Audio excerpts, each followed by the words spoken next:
Procure saber sobre esse manifesto. Olha, se posicionar contra a corrupção em todas as esferas da vida, seja pública ou privada, é um compromisso cidadão. Senão, como será?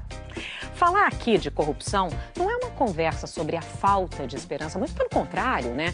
A gente não quer fazer parte do coro do todo mundo é assim, não tem mais jeito.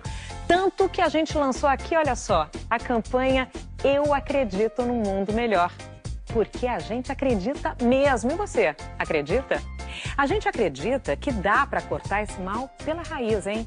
E para falar dessas situações, sobre ética e sobre a falta de ética, a gente recebe aqui o filósofo Mário Sérgio Cortella.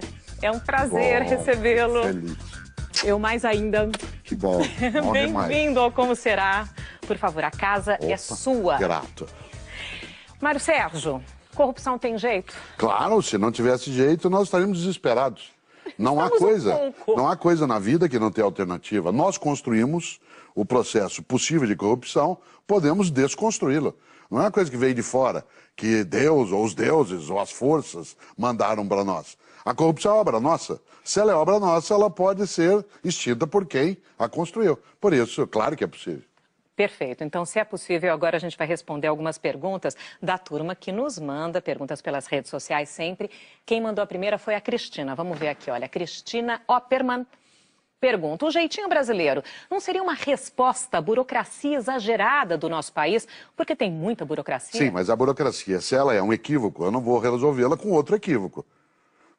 Afinal de contas, veneno para curar problema com veneno não é normalmente algo que tenha uma solução tão adequada ao final. Se eu entendo o jeitinho como algo que nós temos, que é uma certa flexibilidade, isso sem dúvida é positivo. Mas se o jeitinho é um drible, é um escape, ele é um atalho daquilo que deveria ser correto, então ele, ao contrário de ser uma saída, ele é um agravamento da condição que se tem. Por isso, jeitinho, quando é flexibilidade, bom demais. Quando ele significa ser volúvel, isto é, eu faço porque é bom para mim, não porque é certo, jamais. Você sabe que 95% dos brasileiros são absolutamente decentes. Levantam de madrugada, vão trabalhar, pagam as contas, têm vergonha quando não conseguem cumprir um compromisso. Os impostos, mas todos os bem pagos. 5% de canalhas, esses conseguem convencer os 95% que o normal é ser assim. E segundo, de que eles são invencíveis. Primeiro, o normal não é ser assim. E segundo, eles não são invencíveis. Então vamos para mais uma bela pergunta dos nossos telespectadores. O Guilherme mandou essa. Vamos lá. De que forma que eu posso contribuir no meu dia a dia para uma sociedade mais ética? É uma coisa forte essa que o Guilherme levanta, porque uma das coisas que muita gente faz, Sandra, e é equivocado, é quando se fala em ética ou fratura ética, as pessoas dizem assim, que horror, alguém tem que fazer alguma coisa. Pois é, porque não eu, né? Você e todos nós, cada um pouco. Essa ideia do alguém, ela coloca do lado de fora a responsabilidade.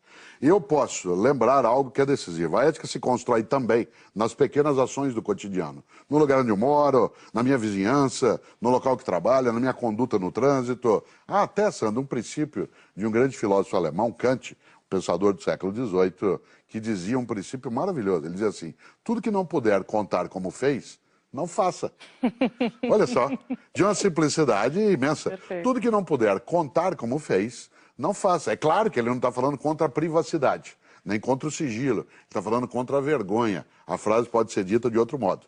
Tudo que não puder contar para alguém como fez, porque se alguém souber, você vai ficar com vergonha de ter feito, nem faça.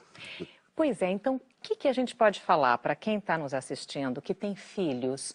Como educá-los nesse mundo em que há tanta corrupção, tanta falta de ética e que a gente não pode achar isso normal de maneira alguma? Que tipo de exemplo, como é que a gente tem que conduzir a nossa vida? Porque pequenas falhas todos cometem.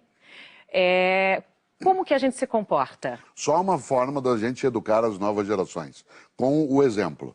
A exemplaridade é a melhor forma de esclarecimento. Uma criança de 8, 9, 10 anos, ela não compreende conceitos teóricos sobre a importância da ética, a necessidade da decência, a questão da corrupção. Isso é muito abstrato para ela. Ela vai entender isso com um exemplo, dentro de casa. Do pai ou da mãe. Por exemplo, se eu tenho nojo, e preciso ter, do preconceito, Eu preciso agir de maneira não preconceituosa. Não posso admitir em casa piadas que tragam isso. Eu não posso ser preconceituoso na minha prática. Se eu sou avesso à ideia de mentir, eu não posso, quando o telefone toca e o filho fala assim, pai, é para você, dizer assim, diz que eu estou no chuveiro. Esse tipo de expressão, ela vai caricaturando a conduta ética, em vez de marcar aquilo que é positivo. Por isso, o primeiro passo é exemplo. Segundo, se o pai e a mãe não dão exemplo e não podem dá-lo porque ele às vezes não é suficiente, trazer bons exemplos. Mostrar filmes, músicas, situações, relatar coisas que são feitas. Como, por exemplo, a matéria que nós vimos antes dessa nossa conversa, o número de exemplos positivos daquilo a ser recusado e aquilo a ser acatado é imenso. Coloque teu filho, tua filha, para assistir de novo, faça com que ele pense sobre isso, claro. Reflita sobre o tema e eu nisso. No fundo, a grande pergunta é, e eu com isso? E eu com isso, claro, eu tenho porque essa tudo é a a ver com isso. Nós temos tudo a ver com sem isso. Sem dúvida. Senão não dá, né? Você falou para assista de novo a reportagem. Aliás, assista quantas vezes quiser. O nosso programa sempre está no nosso site, comoserá.com. Ficou interessado em continuar esse papo? Então pode continuar mandando as suas dúvidas para o filósofo Mário Sérgio Cortella pelo nosso site, que eu já falei, repito, comoserá.com. Durante toda a semana você responde. Com alegria. Com muita alegria. E se eu não responder, é falta de ética decente. Jamais, você jamais. Por favor, mestre. Não, por isso. Muitíssimo obrigada por ter vindo ao Como Será.